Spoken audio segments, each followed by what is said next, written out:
God came to Jeremiah and he's trying to communicate to Jeremiah. And he's telling Jeremiah, I have a purpose. And yeah, Jeremiah is saying, alas, suffering Lord, I said I do not know how to speak. I'm too young. Jeremiah is thinking about the purpose of God is about age, is about the looks, is about pulchritude. It's not about that, because God doesn't look at the pulchritude. God looks at what He has put inside of you. Because the Bible says He looks at the inner self, what God has put in you. Because one of the most important things is that there is something that God has put inside everybody. But the devil will blind you that you cannot see what God has put in your life. The special thing, the nugget, the gold in you, the best thing that nobody else can have in the whole world. Because everybody is unique. And that's why I'm challenging you, wherever you are, that you are unique the way you are. You are short, you are unique. You are slim, you are unique. You are tall, you are unique. You are using the word, you are stout, that is unique. You are unique in the way God created you and presented you to the world. You need to be proud. And when you're walking, you don't allow anybody to judge you, because everybody will judge according to what they know. And people know, they don't know your origin. Your origin is known by God. Even yourself, you don't know where you originated from, because God is telling Jeremiah, there's something you don't know, Jeremiah, before I formed you. Even your mother don't know you. I am the one who knows you. And because it is Him who knows us, then we need to go to Him.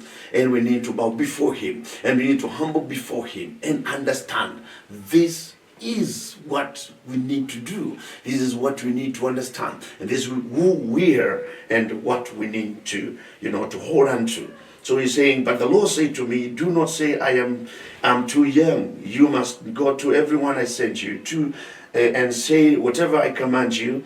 Do not be afraid of them, for I am with you and will rescue you, declares the Lord. Then the Lord reached out His hand and touched my mouth and said to me, I have put my words in your mouth. Now, verse number 9 gives another idea. He's saying the Lord stretched His hand again and touched me. Now this is a second touch. The first touch was when God was making Jeremiah.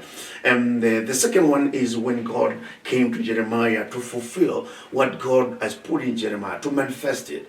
So this is why I'm saying we need the second touch of God. Because God touched Jeremiah. He touched Jeremiah before He formed you in your mother's womb. I knew you, I appointed you, I anointed you. But that was not helping Jeremiah until God now came in again the second time and said and touched Jeremiah. And that's why I'm praying for you, that God will touch you the second time. God will touch your ministry the second time. God will touch your soul, your spirit, your body the second time. That you become the thing that God has brought into this world before the foundation of the world. Because if God could not have touched Jeremiah, Jeremiah would have lived in obscurity, in a life that is desolate, in a life that is so defeated and unsuccessful, and hopelessness and curses and all those things and discouragement.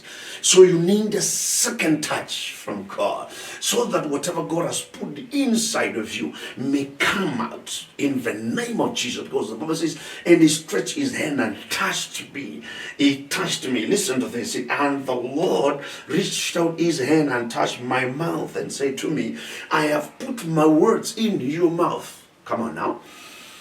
God, before He put Jeremiah in the mother's womb, He knew him, He anointed him.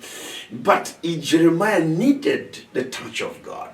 He needed a touch of God. It's like saying, I've preached to you, I've prophesied to you, I've told you what God says about you. But there's a part that you need to do.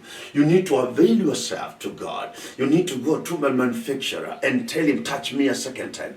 Like the blind man. Jesus touched that guy. And Jesus asked him, can you see? Say, I see people like trees. And then Jesus stretched forth His hand again and touched him. And He said, he can see properly. And some of us, you're watching this, it's not by mistake. Man, I'm telling you that you need a second touch. You need God to touch you.